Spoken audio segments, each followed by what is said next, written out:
Hello guys, तो कैसे हैं आप सभी का मेरे यूट्यूब चैनल युवराज स्टडीज़ पर हार्दिक स्वागत है। तो आज हम इस वीडियो में बात करने वाले हैं 4 स्ट्रोक डीजल इंजन के बारे में कि 4 स्ट्रोक डीजल इंजन क्या होता है, इसमें कौन कौन से पार्ट होते हैं और उनके क्या नाम हैं और कैसे वर्क करते हैं। तो इन सभी के बारे में आज हम इस वीडियो में बात करेंगे। तो चलिए वीडियो को स्टार्ट करते हैं आपका समय ज़्यादा ना लेते हुए। और देखो, वीडियो को स्किप मत करना, अगर स्किप कर दोगे तो आधी ही वीडियो देख पाओगे और समझ में आएगी नहीं। इसलिए वीडियो को पूरा वॉच करना, तभी वीडियो समझ में आएगी। तो सबसे पहले मैं इसके चित्र से शुरुआत करता हूँ और सभी के आपको नाम एक बार बता देता हूँ। वैसे तो मैंने लिख रखे हैं, आप वैसे ही देख सकते हो यहाँ पे, लेकिन मैं एक बार और कंफर्म कर देता हूँ। देखो, ये वाली जो बॉडी होती है इसको बोलते हैं हम सिलेंडर, ठीक है। और इसी सिलेंडर के अंदर होती है पिस्टन। पिस्टन जुड़ी होती है कनेक्टिंग रॉड से, कनेक्टिंग रॉड जुड़ी होती है क्रैंकशाफ्ट से, और क्रैंकशाफ्ट जुड़ी होती है फ्लाई व्हील से। और सिलेंडर के सबसे ऊपरी वाला भाग यानी कि इसको कहते हैं सिलेंडर हेड। तो सिलेंडर हेड में लगे रहते हैं हमारे इनलेट वाल्व, आउटलेट वाल्व और इंजेक्टर, ठीक है। तो ये वाला जो पार्ट होता है वो सिलेंडर हेड में लगा रहता है। और देखो, ये वाली जो लाइनिंग है इसको कहते हैं टीडीसी, यानी कि टॉप डीड सेंटर, यानी कि जो पिस्टन है वो सिलेंडर के अंदर कितनी ऊपर तक जा सकती है, तो ये इसको दर्शाता है। और जो बीडीसी है, जो नीचे की लाइन आपको दिख रही है, ये वाली जो बीडीसी है वो ये दर्शाती है, यानी कि बॉटम डीड सेंटर कहते हैं इसको। ये बताती है कि सिलेंडर के अंदर जो पिस्टन है वो कितना नीचे जा सकती है, तो इस चीज़ को ये दर्शाती है।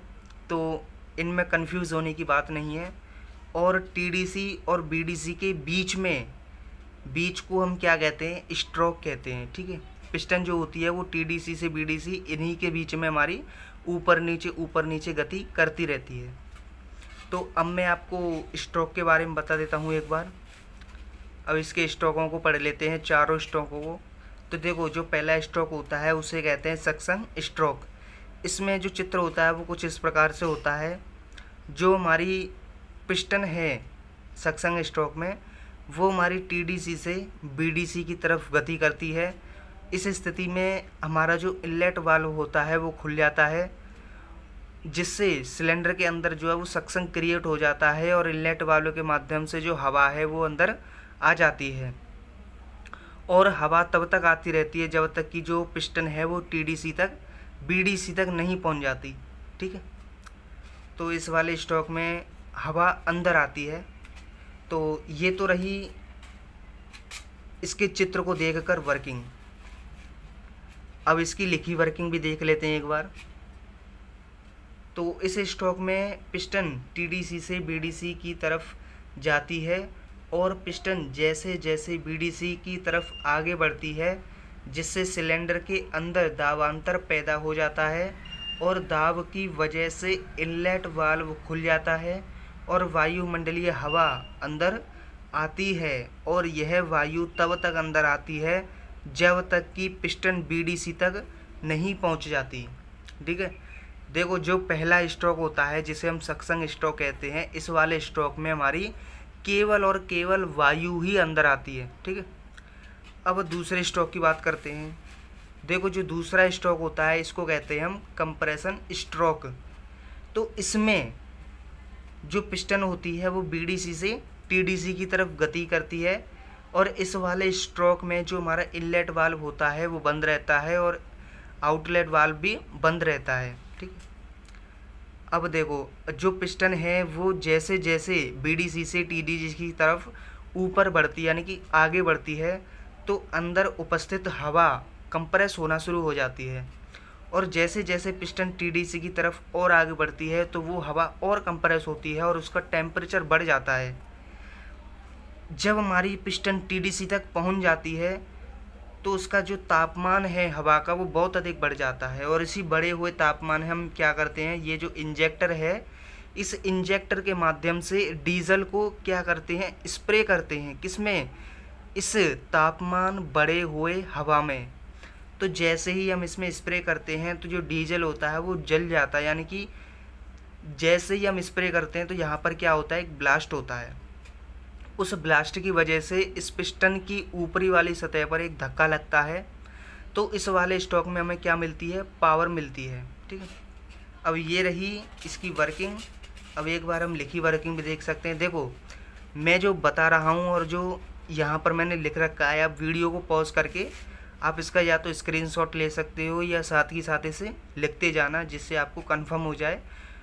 ठीक है, देखो जो सक्शन स्ट्रोक के पश्चात जब पिस्टन बीडीसी पर पहुंच जाती है, इस स्ट्रोक में दोनों वाल्व बंद रहते हैं तथा पिस्टन बीडीसी से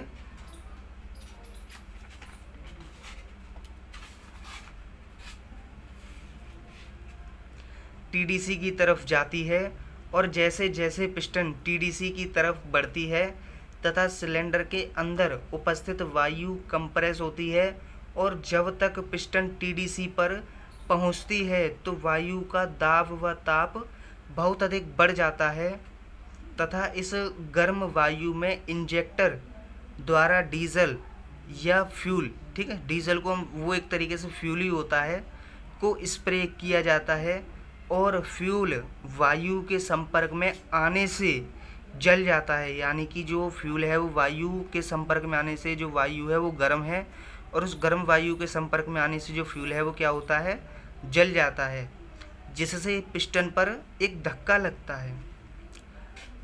तो इस तरीके से जो हमारा दूसरा स्ट्रोक है वो ये होता है। अब इसके तीसरे स्ट्रोक की बात करते हैं, जो कि हमारा पावर स्ट्रोक है। अब दूसरे स्ट्रोक में जो पिस्टन के ऊपर धक्का लगा था, तो इस वाले स्ट्रोक में यानी कि तीसरे स्ट्रोक में हमें क्या मिल जाएगी, पावर मिल जाएगी। ठीक है, और जो इस वाले स्ट्रोक में जो पिस्टन है वो टीडीसी से बीडीसी की तरफ गति करती है। ठीक है, अब देखो कंप्रेशन स्ट्रोक में ईंधन का दहन होता है, दहन की वजह से पिस्टन पर धक्का लगता है,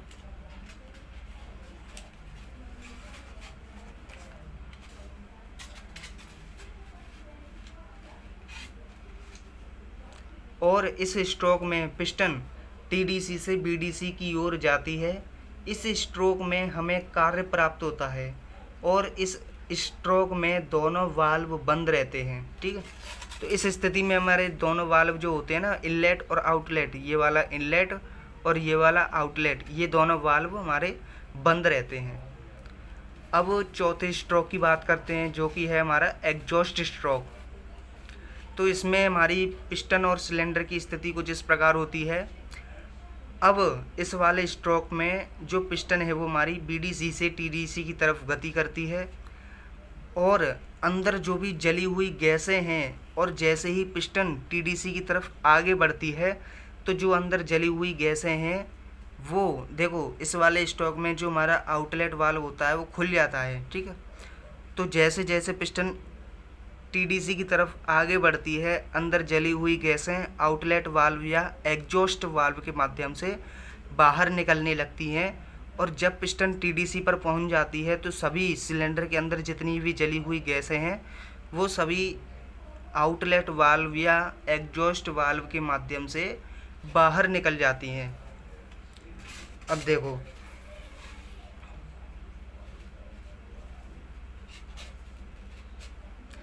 पावर स्ट्रोक के पश्चात जब पिस्टन बीडीसी पर होता है, यानी कि यहाँ पर होता है, तब आउटलेट वाल्व खुल जाता है। इस स्ट्रोक में पिस्टन बीडीसी से टीडीसी की ओर जाती है, और जैसे जैसे पिस्टन टीडीसी की तरफ बढ़ती है तो एग्जॉस्ट गैसें, जली हुई गैसें बाहर निकल जाती हैं। तो इस तरीके से जो हमारा पूरा साइकिल होता है वो कंप्लीट हो जाता है। तो आपको अगर यह वीडियो पसंद आई, अच्छी लगी है, तो इस वीडियो को लाइक कर दो, शेयर कर दो, सब्सक्राइब कर दो, और बेल आइकन को प्रेस कर दो, ताकि ऐसी ही इंटरेस्टिंग वीडियो मैं आपके लिए लाता रहूं। ठीक है, धन्यवाद।